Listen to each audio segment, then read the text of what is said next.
All right, so finishing off this chapter, we're going to talk about sections 1.6 and 1.7. So starting with section 1.6, Markov's inequality and Chebyshev's inequality.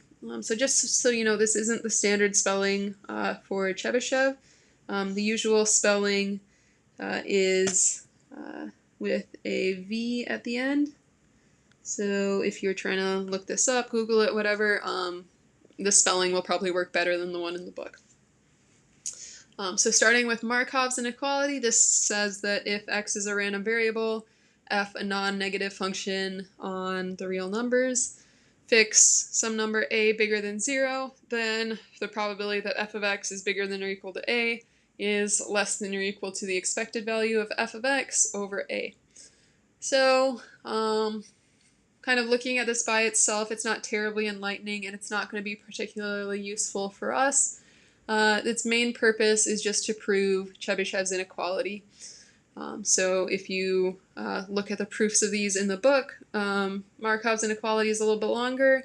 And then once we've got Markov's inequality, the proof for Chebyshev's inequality based on that is really nice and short. So the whole purpose of Markov's inequality, for our purposes at least, is to prove Chebyshev's inequality.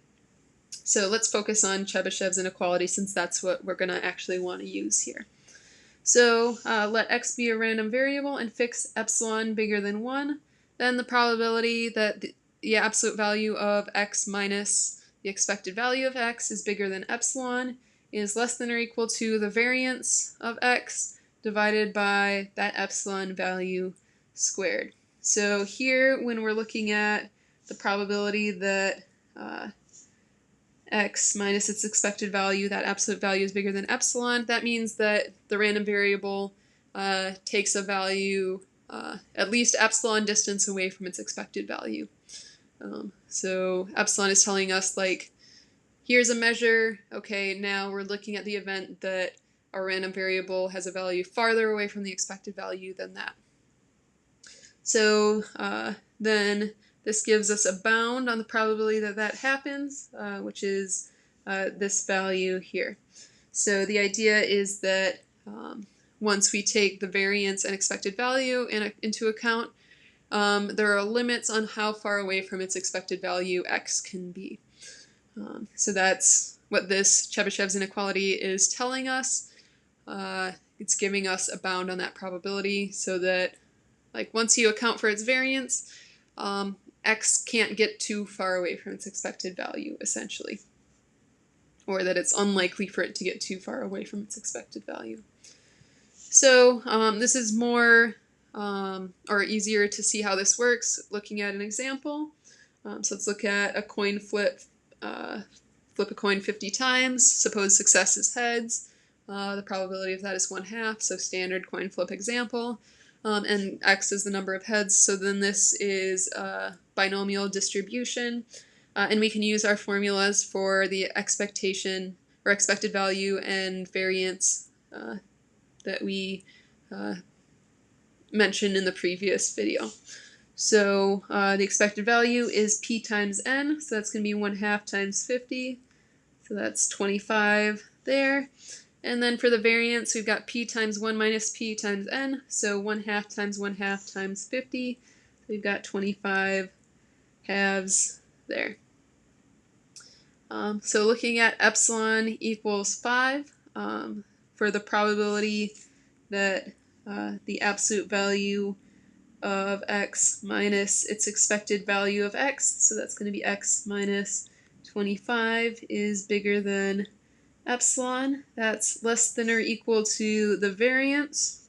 So the variance is 25 halves. And then we take epsilon squared. So then we've got 25 on the bottom here. So it tells us that the probability that x is more than 5 away. Sorry, this should have been filled in with 5 there. More than 5 away from 25 is bounded by what we get on the right there.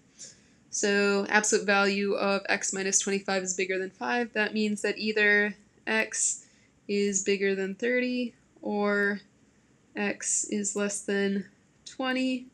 that probability is less than or equal to, and then this works out to be 1/2. So there's the probability that x is more than 30 or x is less than 20 is less than or equal to 1/2.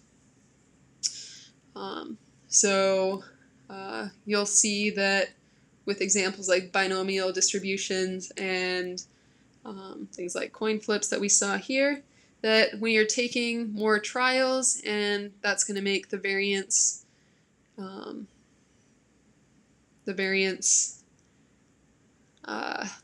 will be kind of larger, but the probability that it deviates a huge amount from that gets really small. So it's sort of, you can see from this when you work it out for more examples here, that it gets less likely that it deviates significantly from its expected value.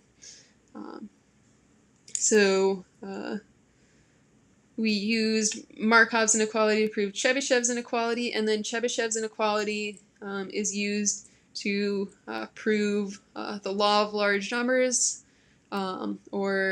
this is, I think, the weak law of large numbers. So this is for the binomial distribution with parameters n and p. So let epsilon bigger than 0 be an arbitrarily small positive number.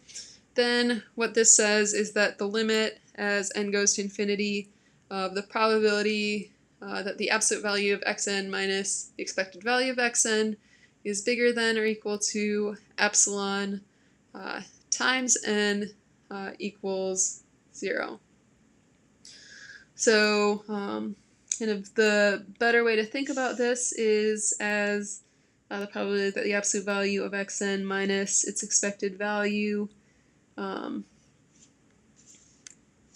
over n is bigger than or equal to epsilon, that this goes to 0. So this means that sort of in the long run, a variable with binomial distribution, this will get really tight to its expected value. And that's sort of, intuitively what we expect from like a coin flip, that in the long run we're going to get about half heads and half tails. So that's essentially what this says, and proves rigorously that should happen in the long run with a binomial distribution. All right, so that's it for chapter 1. So we kind of wrapped up our quick intro or review of probability.